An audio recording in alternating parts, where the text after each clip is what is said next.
next reader is an alum, which I'm very proud to introduce. And I first met MaryAnn when she came to the Writers' Retreat, which we are now hosting again this summer, so I'm very excited about that. MaryAnn grew up in Western Pennsylvania and has lived in rural New Jersey for over 40 years. She is an MED from the College of New Jersey and earned an MFA from Rosemont College. So she loved the retreat so much she decided to come to college here. She's currently completing a postgraduate semester with the poet David Wojan at Vermont College. She's been published in Philadelphia Poets Anthology 2011 and 2013, Certain Circuits, the International Review of African American Art, and forthcoming in the Fox Chase Review 2013, Philadelphia Poets 2013, Rothala Review, and Kaleidoscope Magazine. MaryAnn has been the resident book artist at the Experimental Printmaking Institute, Lafayette College, for 11 years. Her work is in the National Museum of Women in the Arts. Miller's book of poems, Locus Mentis, has been published by PS Books. So I'm very proud to know MaryAnn Miller. Thanks.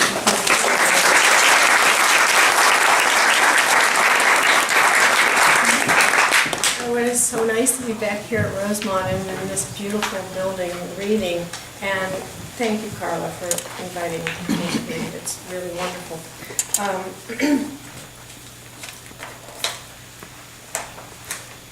I have one poem from this collection I'd like to start with.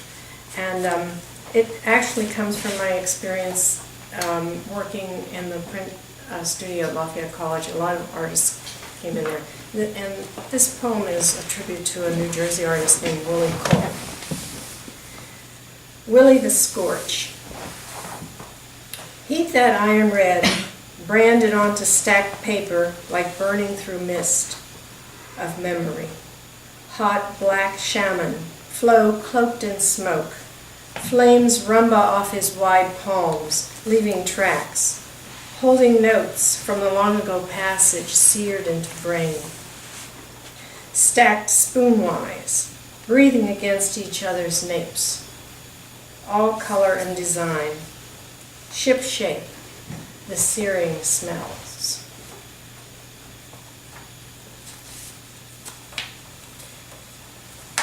This poem is one forthcoming in the Fox Chase Review on the theme of family.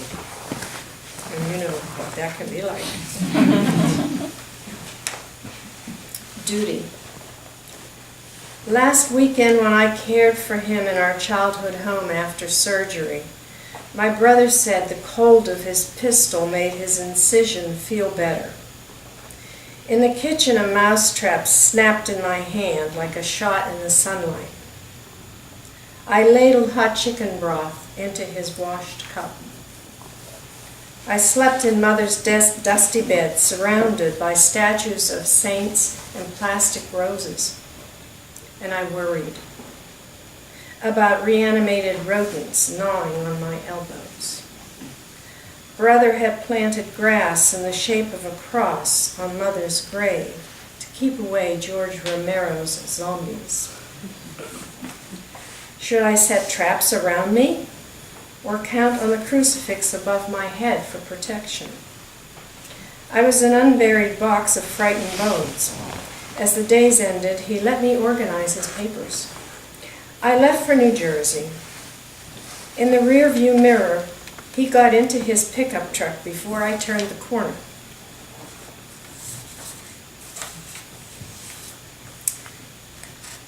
I spent a lot of time in public schools in New Jersey teaching. I taught art, and I taught reading, and I was a school counselor. And I was inspired to write this poem when I read the poems of Lois Harrod, who taught in the high school to which my school was a sending school. My student killed at the Wawa. An icy boy, platinum hair and crystal eyes, lived near the sneakers slung over the telephone wires.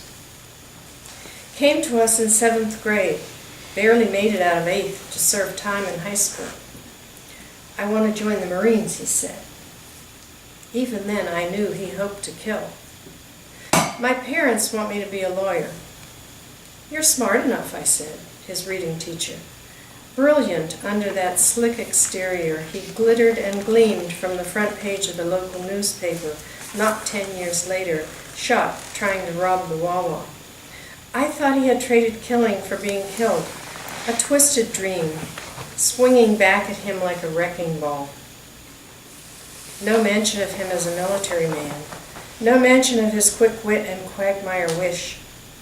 He had room behind the doll shop in the county seat. Now his landlady doesn't need to be afraid of him shining at the back of her store, coming and going at all hours. He thawed. Ice broke into slabs, strewn along his stony bank. His hardness dissolved, melted, a warm stream poured on the pavement.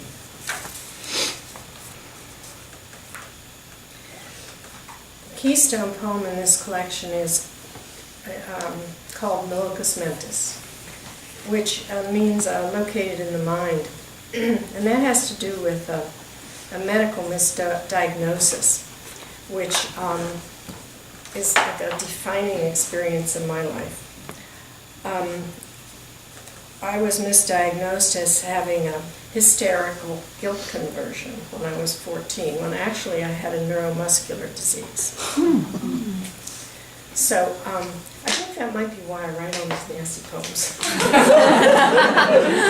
It's like I'd have to find all the trouble in the world.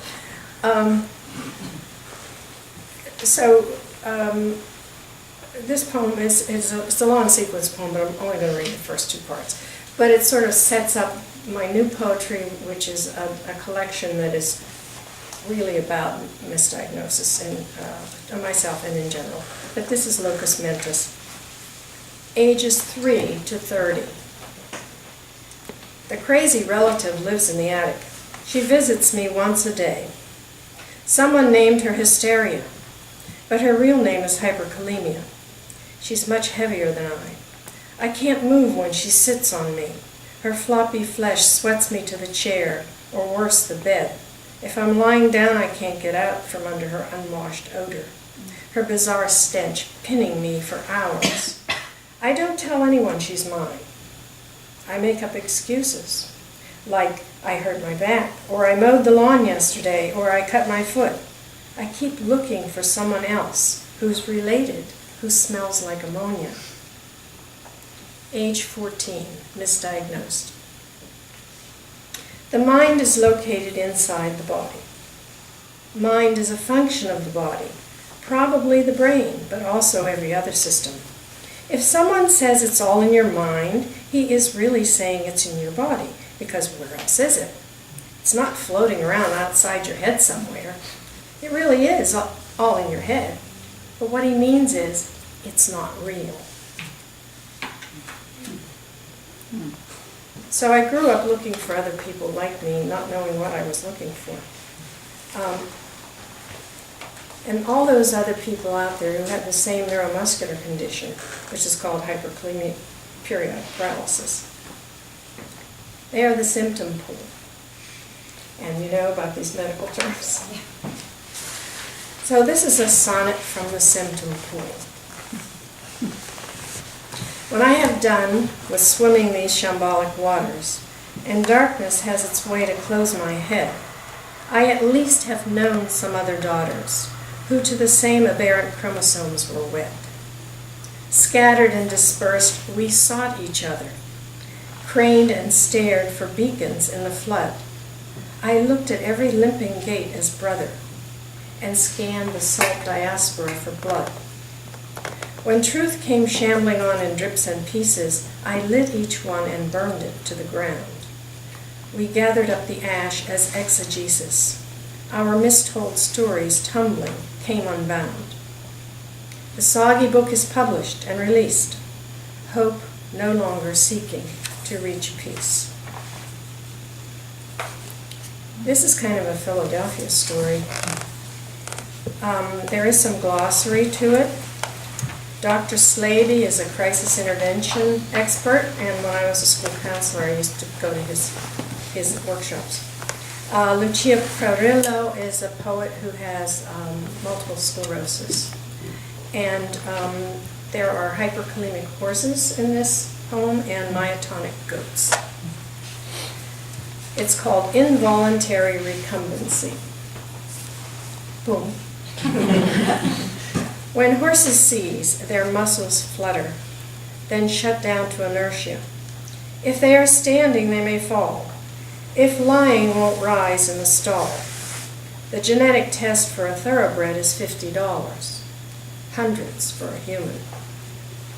While driving to the new barns, my muscles seized.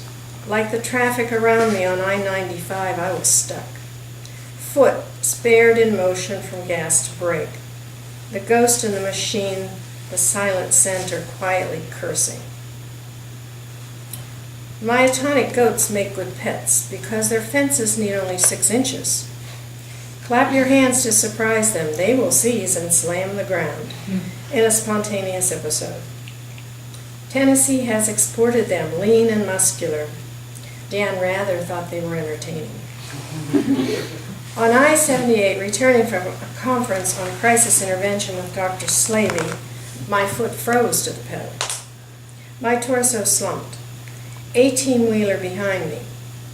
I lifted my right leg with both hands and braked, gliding off to the exit ramp. Dear Mr. Rather, I assure you it isn't funny.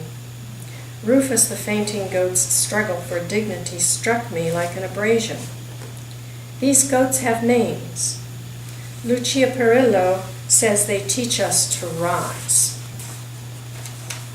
Limping past the reflecting pool, I seek Courbet's Woman with White Stockings. I find her inside, as if the collection were still in Marion. She leans back to roll the stocking onto her right foot, her left leg covered, gartered, shod in a red slipper, the graceful foot bracing. Between pale fruit buttocks, dark dimple of a vagina, hint of inside revealed. Her eyes hold kind recognition. I imagine her rising from the ground to continue dressing. The last poem I'm going to read is part of this new collection on misdiagnosis that I've been writing with David Wojan. And it has some references to Jung's Red Book in it, which is a collection of Jung's writings and images upon which he based his system of psychoanalytic therapy. Also, there's the name Schreber. Daniel Schreber was a German judge who wrote a book called Memoirs of My Nervous Illness, and he spent many years writing in an asylum. And both Freud and Jung read his memoirs and based some of their own writing on the inspiration they received from reading Daniel Schreber's memoirs. It's a long sequence poem, but I'm only going to read two parts of it. Disquisitional. Scriptorium, painted cerulean, a yellow shutter, with chartreuse trim around one wide window, fuchsia hanging from eaves, sweet peas train bone white. Summer house for twilight, with the proletarian.